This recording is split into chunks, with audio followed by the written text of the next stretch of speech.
Hey, it's Dan Moralez, and this is Homebuyer Radio. This is episode number 91.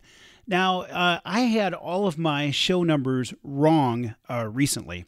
I know in one of the recent episodes I talked about how life had just come at me hard and fast and just a lot of things going on. And supposedly, I lost track of my show numbers. But this is show number 91, so I do have it correct. But this week, what I want to talk about is a recent experience I had with a client.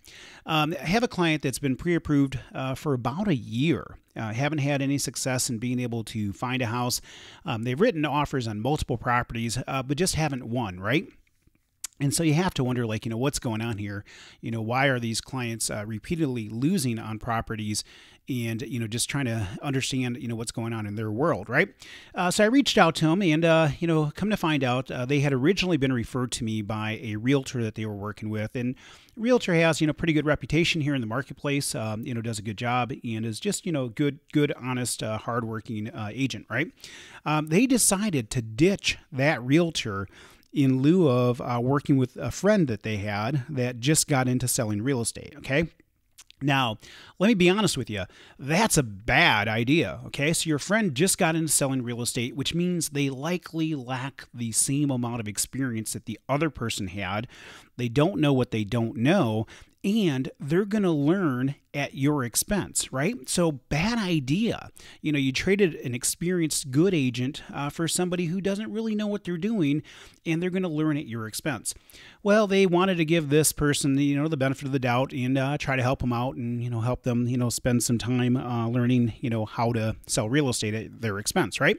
Well, lo and behold, of course, they didn't win any transactions and they're still looking. Well, now they're so frustrated with this process that they ditched their friend and decided to forego working with a realtor altogether. Again, another bad idea, right? Like they keep making bad decision after bad decision here, right? And they wonder why they're becoming frustrated with this process because they're electing to work with people who have little to no experience. Now they're working on their own, trying to represent themselves. And they're a young couple, first-time homebuyers. They have no clue of what they are doing, and if they found a house, they wouldn't even begin to know how to negotiate. They don't know what the normal, terms of a transaction are in the marketplace. They don't know what they don't know. Just like the second realtor that they had chosen to work with probably didn't know what they didn't know, right? So they keep doubling down on these really bad decisions. So, who needs a realtor? You do, but you need a good, experienced realtor. How do I know if my realtor has experience?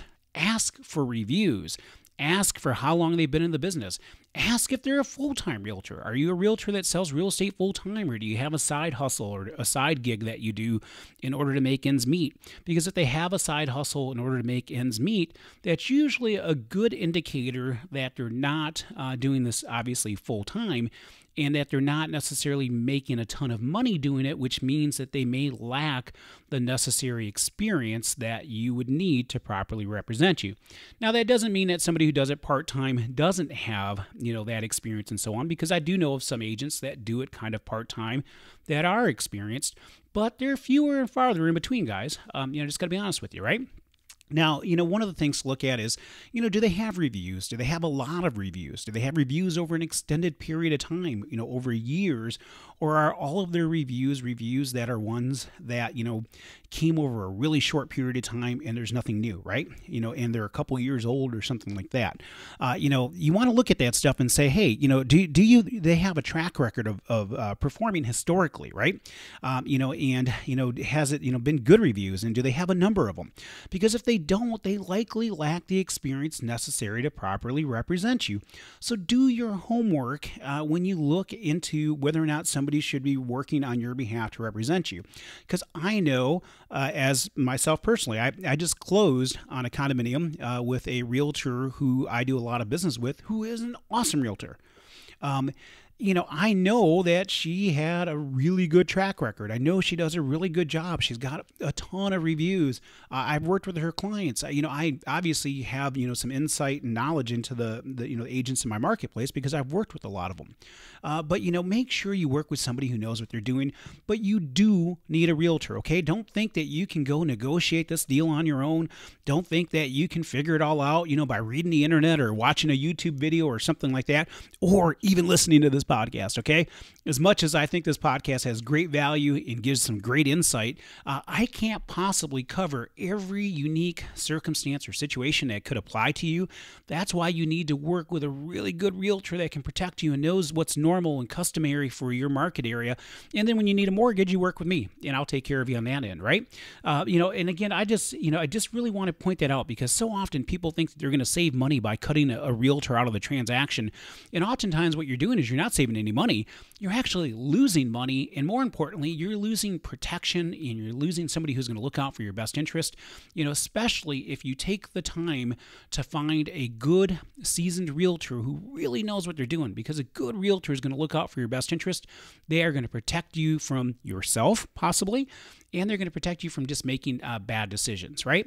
So I can't tell you how much I recommend that you work with a good, talented realtor.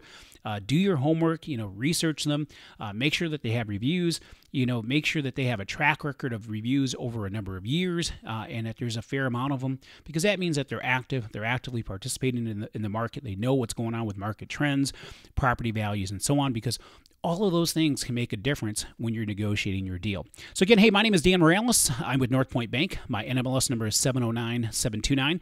Obviously, if you're in the market for a mortgage, we'd love to help you. We are growing the listeners to this podcast, so thank you for sharing it. Thank you for writing reviews when it's out there. But we're on Spotify, iHeartRadio, iTunes, anywhere you can find a podcast, you should be able to find us.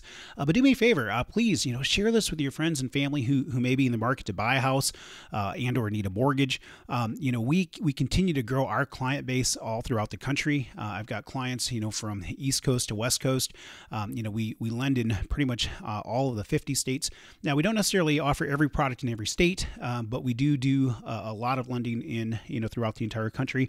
We'd love to add you to our family of clients. So feel free to reach out. Again, Dan Moralez. You can find me online at danmoralez.com. That's DANMORALEZ.com. Phone number is 616-931-4629. And again, my email is dan@danmoralez.com. NMLS number 709729. And of course, Northpointe Bank is an equal housing lender.